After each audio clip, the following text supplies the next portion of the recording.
साथियों, स्वागत है आपका हमारे YouTube चैनल यूपीएससी अरेना पर। आज हम पीटी 365 में पॉलिटी के सेकंड खंड को कवर करने वाले हैं, जो कि पिछली वीडियो में जो खंड निर्वाचन हमने कवर किया था उससे आगे वाला पार्ट है। इसमें पहला है आंतरिक इंटरनल इमरजेंसी, आंतरिक आपातकाल के बारे में। आपातकाल का जिक्र संविधान के भाग 18 के तहत अनुच्छेद 352 से 360 के बीच किया गया है। ये इसमें इम्पोर्टेंट याद रखने वाली बात है। ये नॉर्मल है, ये क्वेश्चन तुम यहाँ से बेसिकली नहीं आएगा, क्योंकि यूपीएससी ऐसे क्वेश्चन नहीं पूछता है इतना। अभी ये लिया गया है जर्मनी के बाइवर से संविधान से। और भारत में आपातकाल के दौरान ज़्यादातर मौलिक अधिकारों को निलंबित कर दिया जाता है। ये आर्टिकल 358 और 359 से रिलेटेड है, 359 और 358 से रिलेटेड है। आपातकाल क्यों लगाया जाता है? देश की संप्रभुता, एकता, अखंडता व सुरक्षा, लोकतांत्रिक राजनीतिक व्यवस्था और संविधान की रक्षा हेतु ये इस आपातकाल लगाने के पीछे मेन रीजन होते हैं। भारत में आपातकाल के कितने प्रकार संविधान में दे रखे हैं? तो संविधान में 3 प्रकार यानी कि 3 टाइप ऑफ इमरजेंसी संविधान में वर्णित है। ये देख पा रहे हैं, पहला राष्ट्रीय आपातकाल, दूसरा राष्ट्रपति शासन, तीसरा वित्तीय आपातकाल। राष्ट्रीय आपातकाल आर्टिकल 352 के तहत ये 2 प्रकार के लगता है, एक तो बाह्य आपातकाल, दूसरा आंतरिक आपातकाल। राष्ट्रीय आपातकाल 3 कारण से लगता है, या तो युद्ध हो या बाह्य आक्रमण हो। तो युद्ध और बाह्य आक्रमण के कारण जो राष्ट्रीय आपातकाल लगता है उसे बाह्य आपातकाल कहा जाता है, और जो सशस्त्र विद्रोह के कारण लगता है उसे आंतरिक आपातकाल कहा जाता है। और ये सशस्त्र विद्रोह वाला ये शब्द ये 42वें संविधान संशोधन द्वारा जोड़े गया था।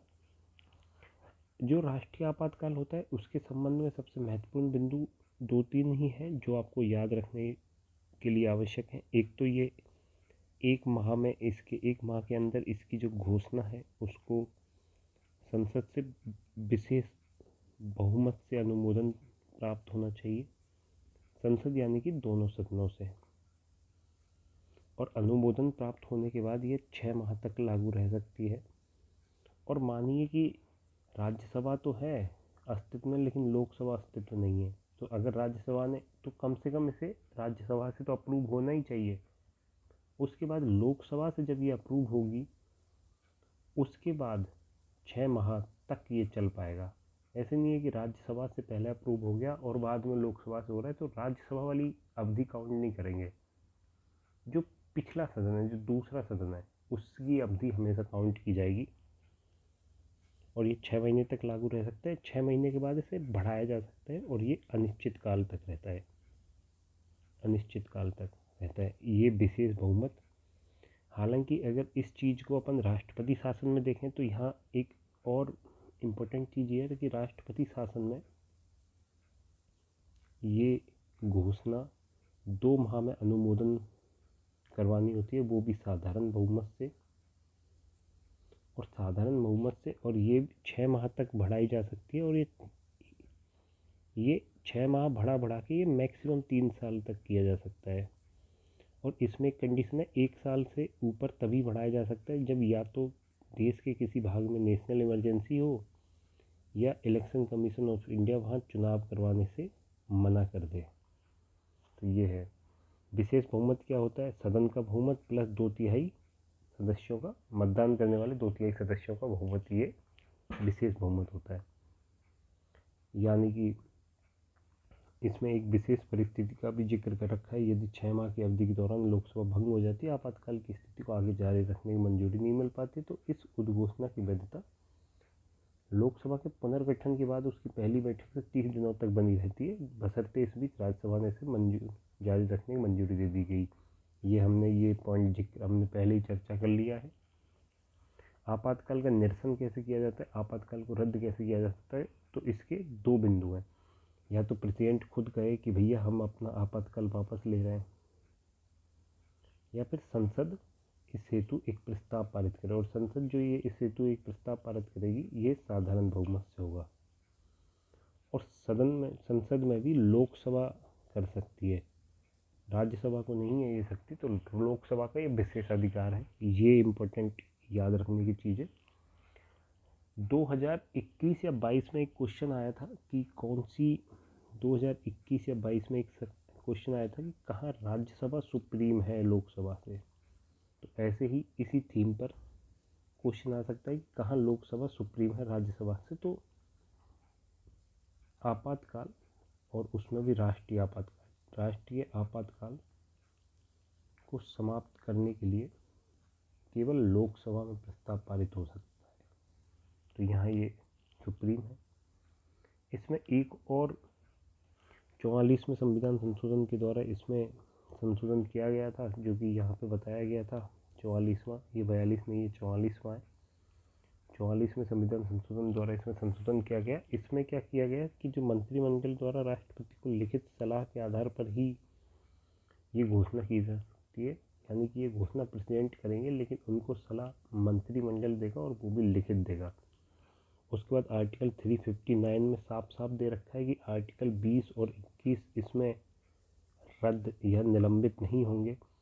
और आर्टिकल 358 में ये दिया हुआ है कि राष्ट्रपति जिस भी मूलाधिकार को चाहे उसे निलंबित कर सकता है, एक्सेप्ट 20 एंड 21, क्योंकि ये आर्टिकल 359 में दे रखा है। इसमें लोकसभा का कार्यकाल को 1 साल के लिए बढ़ाया जा सकता है। तो आर्टिकल 83 और 172। और एक और इम्पोर्टेंट चीज़ ये है कि जुडिशियल रिव्यू इस चीज़ की हो सकती है। और ये PYQ देख लेते हैं। राष्ट्रपति शासन के संबंध में राष्ट्रपति शासन आर्टिकल 356 या 365, या तो 356 के तहत जब गवर्नर कहे कि राज्य में संवैधानिक तंत्र विफल हो गया है, और यह 365 जब राज्य केंद्र के निर्देश की पालना ना कर पाए, तो उस कंडीशन में लगाया जा सकता है। ये घोषणा प्रेसिडेंट करेगा, वो भी मंत्रिमंडल की एड एंड एडवाइस पे 2 माह में इसे सदन के दोनों सदनों से अनुमोदन प्राप्त करना होता है, वो भी साधारण बहुमत से। और ये 6 माह तक लागू रह सकता है। उसके बाद ये मैक्सिमम 3 साल तक लागू रह सकता है, जो कि बताया हुआ है, अभी आपको जस्ट थोड़ी देर पहले ही बताया था। और 1 साल से ऊपर इसे बढ़ाने के लिए 2 कंडीशन होनी चाहिए, उनमें से एक सेटिस्फाई होनी चाहिए, या तो ECI मना करे कि वहाँ उस राज्य में चुनाव संपन्न नहीं हो सकते, या फिर देश के किसी भाग में नेशनल इमरजेंसी लागू हो। हाल ही में ये मणिपुर राज्य का संबंध इस राष्ट्रपति शासन से रहा है। ये आप अपने लेवल पे चेक करिए कि क्यों रहा है। अगर आप देखेंगे तो ये 12 फरवरी की करंट वाली वीडियो में भी विस्तार से कवर किया गया है। निम्नलिखित में से कौन सा आवश्यक रूप से किसी राज्य में राष्ट्रपति शासन की घोषणा के परिणाम नहीं है? कौन सा परिणाम नहीं है ये आवश्यक रूप से हो? तो इसमें स्थानीय निकायों को क्यों ही विघटित किया जाएगा, ये इम्पोर्टेंट चीज़ है कि स्थानीय निकाय और राष्ट्रपति शासन का सीधा संबंध ही नहीं है। तो तीसरा सही है, तो ये कट गया। राज्य विधानसभा का विघटन, राज्य विधानसभा रद्द हो सकती है, आवश्यक नहीं है, ये रद्द हो भी सकती है और नहीं भी हो सकती है। लेकिन मंत्रिपरिषद हटेगी, ये कंफर्म है कि मंत्रिपरिषद हट जाएगी, वो अब शासन उसके हाथ में नहीं रहेगा, ये हट जाएगी। तो ये गलत हो जाएगा दूसरा वाला। ये रद्द हो भी सकती है, नहीं भी हो सकती है। तो ये पहला जो कि ये भी गलत है। तो 1 और 3 इसका आंसर है, क्योंकि आवश्यक नहीं है ना, राज्य विधानसभा का विघटन आवश्यक नहीं है। तो इसमें पूछ रखा है नहीं, ऐसा परिणाम नहीं है, कौन सा है? यही हुआ। दूसरा क्वेश्चन 2017 में भी राष्ट्रपति शासन से क्वेश्चन आया, 2018 में भी उसी जगह से दोबारा क्वेश्चन पूछा है। इसीलिए PYQ थीम बहुत इम्पोर्टेंट है। यदि भारत का राष्ट्रपति किसी विशेष राज्य के संदर्भ में संविधान के अनुच्छेद 356, अभी आपको बताया गया, राष्ट्रपति शासन 356 या 365, के तहत प्रदान की गई अपनी शक्ति का प्रयोग करता है। राज्य की विधानसभा स्वतः भंग हो जाती है। उस राज्य के विधानमंडल की शक्तियाँ संसद या उसके प्राधिकार के तहत प्रयोग के योग्य होती हैं। राज्य में अनुच्छेद 19 निलंबित हो जाता है। राष्ट्रपति उस राज्य से संबंधित कानून बना सकता है। पहली बात, मूलाधिकार निलंबित करने का अधिकार आर्टिकल 358 में है। 359 में जिक्र है कि 20 और 21 निलंबित नहीं होंगे, तो तीसरा गलत हो गया। राज्य की विधानसभा स्वतः भंग हो जाती है। 2017 में अपन ने पढ़ा, 2017 की PYQ में आपने देखा है कि ये भंग हो भी सकती है और नहीं भी हो सकती है, तो ये भी गलत। अगर आप PYQ पढ़ के जाएंगे तो ये आपको क्लियर ही हो जाएगा। उस राज्य के विधानमंडल की शक्तियाँ संसद द्वारा या उसके प्राधिकार के तहत प्रयोग के योग्य होंगी। हाँ, ये हो सकता है। राष्ट्रपति उस राज्य से संबंधित कानून बना सकता है, ये नहीं है।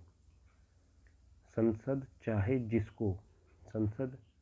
चाहे जिसको ये अथॉरिटी दे सकती है कि वो उस राज्य से संबंधित कानून बनाए, तो राष्ट्रपति के हाथ में नहीं रहता है, ये संसद के हाथ में रहता है, तो ये भी गलत।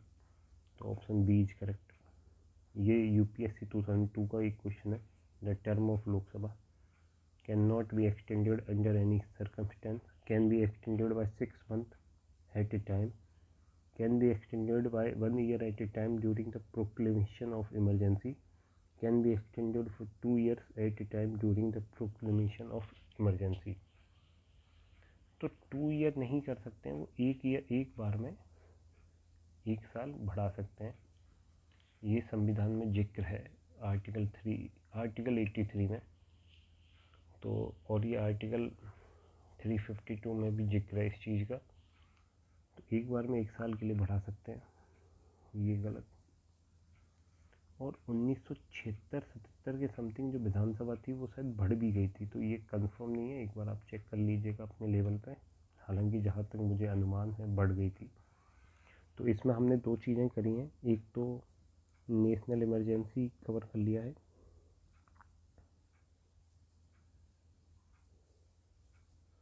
दूसरा प्रेसिडेंट रूल कवर किया है, और इमरजेंसी के रिगार्डिंग एक नॉर्मल सी ओवरव्यू हमने ले लिया है कि पार्ट 18 उसमें आर्टिकल 352 से 360, प्रेसिडेंट रूल में आर्टिकल 356, आर्टिकल 365, 2 month संसद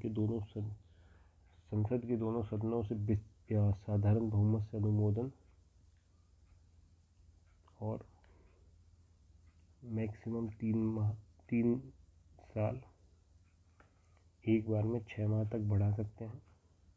इसे समाप्त प्रेसिडेंट ही कर सकता है स्वयं।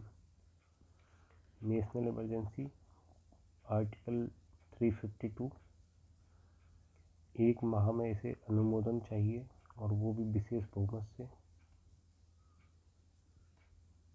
दोनों सदनों के द्वारा। एक बार में 6 माह तक बढ़ा सकते हैं और ऐसे इनफाइनाइट पीरियड तक बढ़ाया जा सकता है। इसे समाप्त या तो प्रेसिडेंट खुद करे, अपनी घोषणा वापस ले ले, या संसद, उसमें भी लोकसभा के 1/4 सदस्य ऐसा प्रस्ताव पारित करने का संदेश करे और साधारण बहुमत से लोकसभा में ऐसा प्रस्ताव पारित हो जाए तो ये हट जाएगा नेशनल इमरजेंसी। ये चीज़ें के बारे में हमें देखिए अब तक।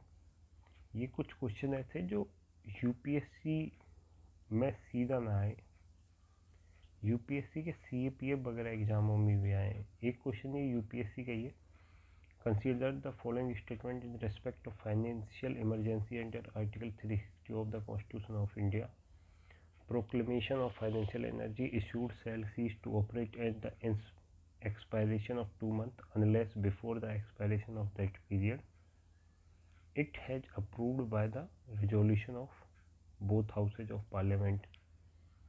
इसमें बता रखा है कि जो प्रोक्लेमेशन है उसे 2 माह में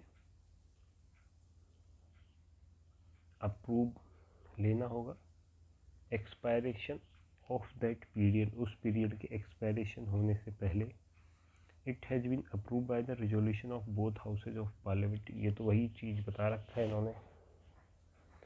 If any proclamation of financial emergency is in operation, it is competent for the President of India to issue direction for the reduction of salaries and allowance of all or any class of persons serving in connection with the affairs of the Union, but excluding the judges of the Supreme Court and High Court. ये गलत है क्योंकि supreme court और high court के जजों की भी salary cut होती है इसमें। ये आर्टिकल 360 में जिक्र है इस चीज़ का, तो सेकंड रॉन्ग हो जाएगा।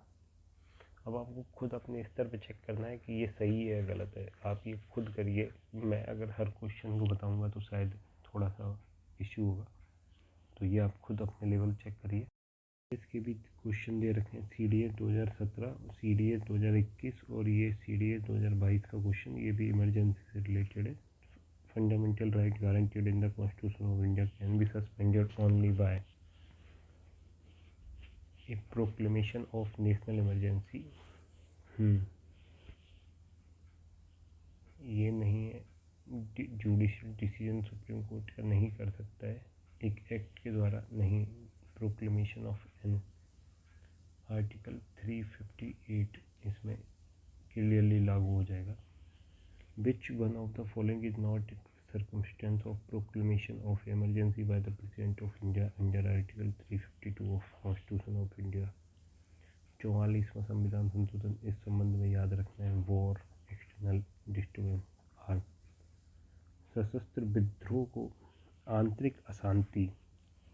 44वें संविधान संशोधन द्वारा आंतरिक अशांति को हटाकर सशस्त्र विद्रोह टर्म को जोड़ा गया था। ये इम्पोर्टेंट याद रखिएगा, ये क्या पता यूपीएससी पूछ ले। तो इंटरनल डिस्टर्बेंस वाला इसमें गलत हो जाएगा, जो कि इसका आंसर हुआ।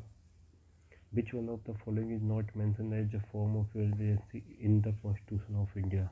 मैंने पहले ही बताया था, आर्टिकल 352 से 360 तक 3 टाइप की इमरजेंसी बता रखी है। एक नेशनल, दूसरा प्रेसिडेंट रूल, तीसरा फाइनेंशियल इमरजेंसी। तो नेशनल इमरजेंसी है state emergency in term of proclamation of president rule, article 356। Financial emergency article 360। Health emergency नहीं बता रखी है। MPPCS का ये एक इम्पोर्टेंट है, इसलिए MPPCS का यहाँ डाला गया है। इसमें बता रखा है कि what is the consequences of the failure of government in Rajya Sabha. Rajya Sabha में गवर्नमेंट के फेलियर होने के क्या क्या कॉन्सिक्वेंसेज हैं। पहला है प्राइम मिनिस्टर अपना रिजाइनेशन देगा, ये तो सरासर गलत हो जाएगा। पार्लियामेंट विद डिसॉल्व, ये भी गलत हो जाएगी, क्योंकि राज्यसभा में फेलियर का लोकसभा या पूरे पार्लियामेंट पे क्या फ़र्क पड़ेगा। ऑपरेशन ऑफ प्रेसिडेंट रूल, ये भी नहीं होगा, नन ऑफ द अबव, ये इसमें सही होगा। इसके बाद चलिए अगला देखते हैं, anti defection law. Anti defection law के बारे में 2 संविधान संशोधन याद होने चाहिए। 92वां संविधान संशोधन, 52nd कॉन्स्टिट्यूशन अमेंडमेंट और 91 constitution amendment. 52nd constitution amendment से 10th शेड्यूल में ये चीज़ जोड़ी गई, ठीक है, उसके सारे प्रावधान इससे जोड़े गए। और 91st कॉन्स्टिट्यूशन अमेंडमेंट से क्या कहा गया कि पहले एक शर्त थी कि यदि किसी पार्टी के 1/3 सदस्य दूसरी अन्य पार्टी में मर्ज कर जाते तो एंटी डिफेक्शन लॉ लागू नहीं होगा। तो ये कंडीशन को चेंज करके अब कहा गया कि यदि किसी पार्टी ए के 2/3 मिनिमम 2/3 सदस्य पार्टी बी में मर्ज कर जाते हैं तब नहीं होगा एंटी डिफेक्शन लागू। यदि 2/3 से कम मर्ज करते हैं तब एंटी डिफेक्शन लॉ लागू हो जाएगा। तो ये वही चीज़ है। तो 10वीं ये क्यों चर्चा में, क्योंकि सुप्रीम कोर्ट ने 10th शेड्यूल की संवैधानिक को चुनौती देने वाली रिट याचिका खारिज कर दी है। एंटी डिफेक्शन लॉ के बारे में एक चीज़ और जानने के हमेशा याद रखने की चीज़ है कि एंटी डिफेक्शन लॉ में जो पावर होगी वो उस सदन के जो हेड होगा उसके पास होगी, यानी कि लोकसभा में स्पीकर के पास, राज्यसभा में सभापति के पास, विधानसभा में विधानसभा अध्यक्ष के पास, विधान परिषद में सभापति के पास। तो ये क्यों है, क्योंकि जो हॉर्स ट्रेडिंग थी उसे रोकने के लिए स्टेबलाइज की गई। इसमें याद रखने वाली चीज़ 10th शेड्यूल। बस इसके अयोग्यता के संबंध में किसी भी प्रश्न का निर्णय कौन करता है? उस सदन का पीठासीन अधिकारी, जो बताया गया है अभी बताया कि पावर किसके पास होगी। ठीक है। आधार क्या क्या है अयोग्यता के आधार? 4 आधार हैं अयोग्यता के। पहला आधार, जिस पार्टी से आप चुने गए हैं उससे इस्तीफा दे दें।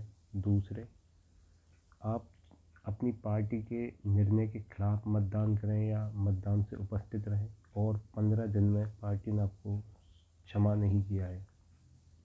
ठीक है, ये 2 चीज़ें। तीसरा, यदि आप निर्दलीय हैं और आप किसी निर्दलीय चुने गए हैं और आप किसी पॉलिटिकल पार्टी की सदस्यता ग्रहण करें। चौथा, आप मनोनीत सदस्य हैं और 6 माह बाद आप किसी पॉलिटिकल पार्टी ग्रहण करें। 6 माह से पहले कर लें तो कोई दिक्कत नहीं, 6 माह बाद ग्रहण करें तब ये एंटी डिफेक्शन लॉ लागू हो जाएगा। तो ये 4 कंडीशन है।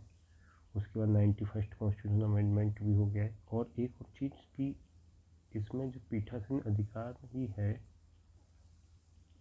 इसके फैसले के लिए कि इसे कितने दिन में फैसला लेना है, उसके लिए नो टाइम फ्रेम है, नो टाइम फ्रेम फिक्स। ठीक है, ये भी चीज़ याद रखने की चीज़ है। उसके बाद ये दल बदल, अब बाद ये बता ही दिया है, ये 21वें संविधान संशोधन से जोड़ा गया, वही 2/3 सदस्यों वाला मर्जर वाला।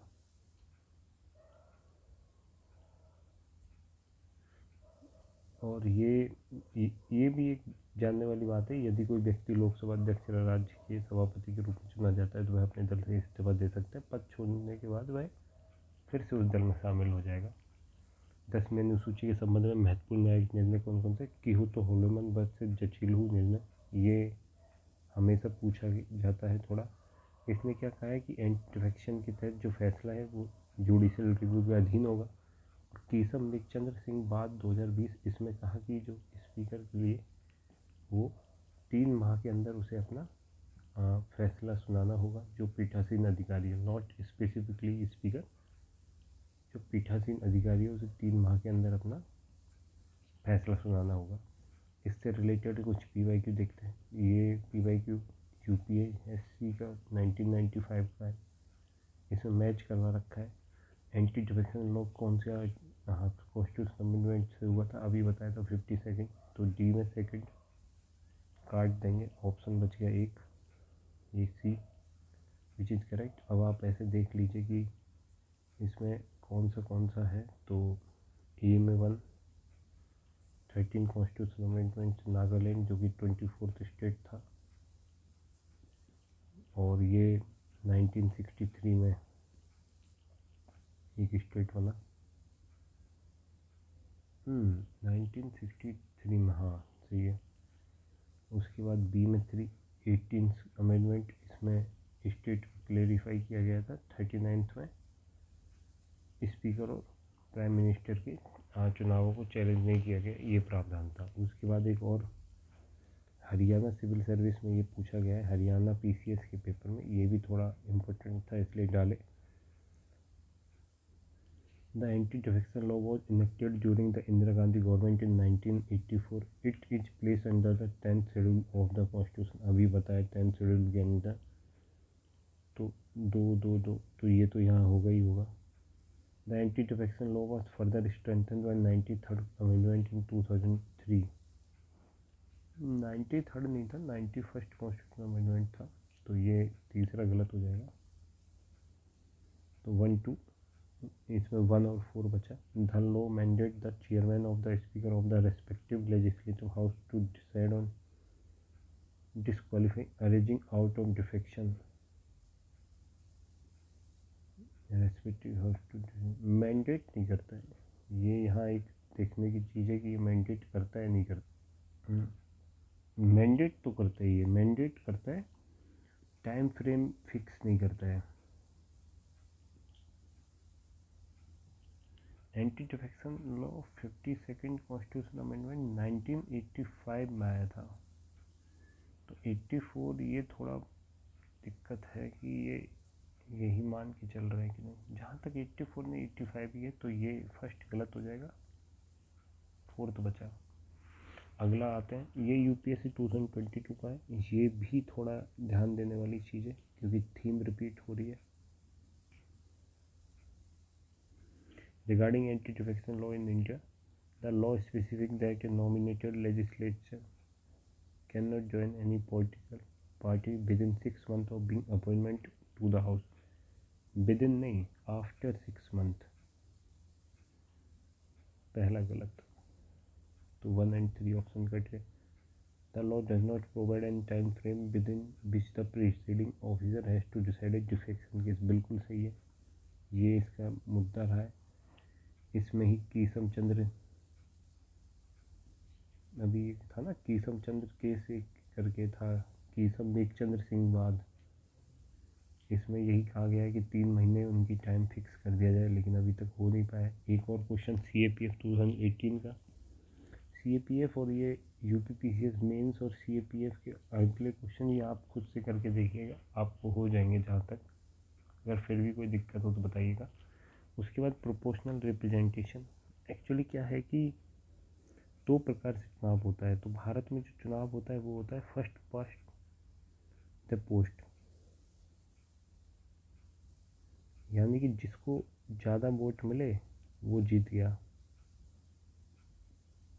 किसी क्षेत्र से। और एक होता है प्रोपोर्शनल रिप्रेजेंटेशन, यानी कि वोट कितने परसेंटेज मिले उस आधार पर सीटों का बंटन। तो कई देश जैसे कि इजराइल हुआ, ये छोटे देश हुए, उनमें ये फॉर्मूला लागू होता है, जबकि भारत में first past the post system लागू होता है। इन दोनों के बीच अंतर इन्होंने दे रखा है, हालांकि इतना ज़्यादा है नहीं, लेकिन इसमें सबसे बड़ी जानने वाली ये चीज़ है कि जो first past the post system होता है उसमें प्रत्येक निर्वाचन क्षेत्र से एक प्रतिनिधि का चुनाव किया जाता है, जबकि आनुपातिक प्रतिनिधित्व में एक से अधिक प्रतिनिधि एक निर्वाचन क्षेत्र से चुने जा सकते हैं। मानिए कि राहुल गांधी भी वाराणसी से खड़े हो जाएं और PM मोदी भी वाराणसी से खड़े हो जाएं, तो अभी जो इलेक्शन सिस्टम हमारे देश में लागू हो first past the post system, उसके तहत तो इन दोनों में से एक ही जीतेगा। लेकिन आनुपातिक प्रतिनिधित्व लागू हो जाए तो मानिए बीजेपी को मिल जाए 51% और कांग्रेस को मिल जाए 49% वोट, तो 100 अगर सीट है तो उसमें 51 सीटें तो इसके पास जाएंगी और 49 सीटें कांग्रेस के पास जाएंगी। राहुल गांधी कांग्रेस के स्टार लीडर हैं तो ये भी सदन में जाएंगे, यानी 49 मेंबर में राहुल गांधी भी हैं। मोदी जी बीजेपी के स्टार हैं तो मोदी जी भी जाएंगे, तो यानी कि वाराणसी से सदन में 2 पहुँच गए, तो ये इसकी खासियत है। इसके अलावा और इसमें जानने वाली कोई चीज़ है नहीं इतना ज़्यादा। अगले बार जाते हैं, ये आप अगर UPSC 1994 का एक क्वेश्चन है, which of the election system has been adopted for different elections in India? Direct election system on the basis of adult suffrage, ये है। List system of proportional representation, cumulative voting system of indirect election, ये आपको अपने स्तर पे करना है क्योंकि ये प्रेसिडेंट के इलेक्शन को भी शामिल कर रहा है। ये आप अपने स्तर पर, ये अच्छा क्वेश्चन है। अगर फिर भी डाउट हो तो हम इसे टेलीग्राम चैनल पर डाल देंगे। Proportional representation is not necessary for a country where there are no reserved constituencies. A two-party system has developed. The first past post system prevails.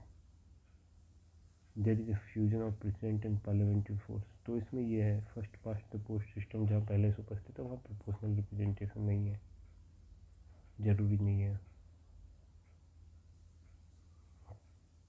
CDS का क्वेश्चन वही चीज़ है, CDS 2023 के क्वेश्चन, ये PYQ आप अपने स्तर पे एक बार करके देखिएगा। अगर आपको फिर भी इनमें प्रॉब्लम उठे और आप इनको नहीं सॉल्व करवा रहे हैं तो आप हमारे टेलीग्राम चैनल पे इनको देख सकते हैं। टेलीग्राम चैनल भी हमारा UPSC अरीना, और UPSC और अरीना के बीच अंडरस्कोर है, ये चीज़ जान रखिए, इसके नाम से है। Parliamentary committee, one of the important theme 2020 में सीधा क्वेश्चन पूछा गया था कि मैक्सिमम मेंबर कौन सी कमेटी में होते हैं UPSC में, ये इम्पोर्टेंट चीज़ है। तो इनके बारे में सबसे महत्वपूर्ण चीज़ क्या है कि कौन सी समिति पार्लियामेंट्री समिति होती है? जो सदन द्वारा नियुक्त निर्वाचित होती हैं, जो अध्यक्ष द्वारा नामित होती है और सदन के अध्यक्ष के निर्देशन में काम करें। ये अपनी रिपोर्ट किसको देती हैं? तो ये अपनी रिपोर्ट या तो सदन को दें या सदन के अध्यक्ष को दें। ठीक है, ये 105 में 118 संविधान के अनुच्छेद 105 व 118 से ये विशेषाधिकार प्राप्त करती हैं। 105 ये MP जो इसमें है उनके विशेषाधिकार से रिलेटेड है और 118 संसद को अपनी प्रक्रिया और कार्य संचालन को विनियमित करने के नियम से रिलेटेड है। संसदीय समितियां कौन सी होती हैं? ये दो प्रकार की होती हैं। पहली तदर्थ जो कोई स्पेसिफिक रीजन या टारगेट के लिए किया या एम के लिए गठित की जाए, जबकि स्थायी समिति ये नियमित समितियां होती है। इनमें सदस्यों की जो टेन्योर होता है वो 1 साल होता है। ठीक है, तो ये वही है। और हाल ही में कौन कौन सी समिति चर्चा में रही है? लेख लोका समिति, वन ऑफ इम्पोर्टेंट समिति, ये 1921 में 1919 के अधिनियमों के तहत स्थापित हुई थी। इसमें पहले 15 सदस्य थे, उसके बाद इसमें 22 सदस्य कर दिए गए। 22 में 15 लोकसभा से और 7 राज्यसभा से हैं। इनका काम भारत के राजस्व और व्यय का लेखा परीक्षा करने था। इसे हालांकि सब मृत शरीर का लेखा परीक्षण करने के समान बताया गया है। प्राक्कलन समिति ये भी वित्तीय समिति है, उसे 1950 में गठित किया गया। जॉन मथाई समिति एक थी, उसकी सिफारिश पे। इसमें सभी सदस्य जो लोकसभा से होते हैं, पहले इसके 25 सदस्य थे पहले इसमें, हालांकि अब इसमें 30 हो गए। ये प्राक्कलनों में अंतर्निहित नीति की सीमा में रहते हुए ढंग ठीक ठाक से आवंटित किया गया है नहीं, इसकी जांच करता है। एक और वित्तीय समिति होती है PSU समिति, जो KP मेनन की सिफारिश पे 1981 में स्टेबलाइज की गई थी। 1981 1984 मतलब एक बार कंफर्म नहीं है, आप चेक कर लीजिएगा, स्थापित की गई थी। ये PSU के लेखा परीक्षण से संबंधित समिति थी। उसके बाद संसदीय राजभाषा समिति, ये राजभाषा अधिनियम 1963 की धारा 4 के तहत 1976 में स्थापित की गई, यानी कि जो एक्ट था वो 1963 का था, लेकिन स्थापित 1976 में हुई। ये सरकारी प्रयोजनों के लिए हिंदी को अपनाने का उपबंध। अधिनियम के लागू होने के 10 वर्ष बाद राजभाषा समिति गठन का प्रावधान करती है। इसमें वही PYQ 2018 का PYQ, with reference to the Parliament of India, which of the following parliamentary committees and report to the House whether the power to make regulation rules is ruled by तो पूछ रहा कि ऐसी कौन सी है? तो business advisory committee, rule committee, committee on सब ordinate, committee on ये गवर्नमेंट एश्योरेंस वाला ये गलत हो जाएगा। कमेटी ऑन सब ऑर्डिनेट लेजिस्लेशन ये भी इसमें गलत हो जाएगा। रूल्स कमेटी नियम कानून बनाती है। बिजनेस एडवाइजरी समिति तो हालांकि इसमें देखिए रूल्स जो बनाती है, सब रूल्स बनाती है, बाय लॉज बनाती है, तो रूल्स कमेटी ना होकर ये बिजनेस एडवाइजरी कमेटी का काम होता है। पार्लियामेंट्री सिस्टम एडमिनिस्ट्रेशन पर कैसे कंट्रोल कर पाता है? तो ये तो पार्लियामेंट्री कमेटी के थ्रू, ये इम्पोर्टेंट है और ये रिपीट भी हुआ है ये क्वेश्चन, ये देखने वाली बात है। CDS में क्वेश्चन आया गया है पार्लियामेंट्री कमेटी के बारे में, कौन सा सही है? Member are only appointed, member are only elected, members are only nominated. The members are appointed और elected by motion adopted by the supreme, ये गलत है। Members are only appointed, only only only only appointed elected, हालांकि 1 वर्ष के लिए उनका चुनाव किया जाता है लेकिन वो अपॉइंट होते हैं। तो ये हो गया, ये आप CDS के क्वेश्चन है, ये भी आप अपने लेवल पे एक बार देखिएगा। सारे क्वेश्चन इसलिए सॉल्व नहीं करवा रहे क्योंकि वीडियो ज़्यादा लंबी हो जाएगी और उसे लंबा खींचने का कोई मतलब है नहीं, क्योंकि टॉपिक इतना इम्पोर्टेंट है नहीं। सदन के सचिवालय के बारे में इन्होंने बता रखा है। इस दौरान सदन के सचिवालय के बारे में आर्टिकल 98 में 98 में बता रखा है कि इसका प्रत्येक सदन का एक अलग सचिवालय स्टाफ होगा। इस रिगार्डिंग अभी तक कोई कानून पारित नहीं किया गया, ये भी इम्पोर्टेंट चीज़ है। आर्टिकल 187 में यही 98 वाले प्रावधान कर रखे हैं, लेकिन राज्य विधानमंडलों के संबंध में कर रखे हैं। लोकसभा का सचिवालय संसदीय सचिवालय और राज्यसभा का सचिवालय राज्य परिषद सचिवालय। 1954 में दोनों सचिवालयों के नाम चेंज कर दिए थे कि इन्हें कार्यात्मक आधार पर 10 सेवाओं में वर्गीकृत किया गया है। और लोकसभा अध्यक्ष अपने नए पद सृजित, हाँ ये इम्पोर्टेंट है कि नए पद सृजित कौन कर सकते हैं, तो लोकसभा अध्यक्ष और राज्य सभापति कर सकते हैं। और श्रेणी 1 श्रेणी 2 के पदों के लिए केंद्रीय वित्त मंत्रालय के साथ पूर्व परामर्श आवश्यक है। दोनों सदनों के महासचिव का पद किसके बराबर है, तो कैबिनेट सचिव के बराबर है। 11 सचिवालय कार्य, ये पूरा मेंस के रिगार्डिंग का है। ये लोकसभा अध्यक्ष के मार्गदर्शन में काम करते हैं लोकसभा सचिवालय, जबकि राज्य सभापति के निर्देशन में राज्यसभा सचिवालय काम करता है। ये इसमें नॉर्मल चीज़ें हैं। लोकसभा सचिवालय के लिए नियम 1955 में बनाए गए, जबकि राज्यसभा सचिवालय के लिए नियम 1957 में बनाए गए।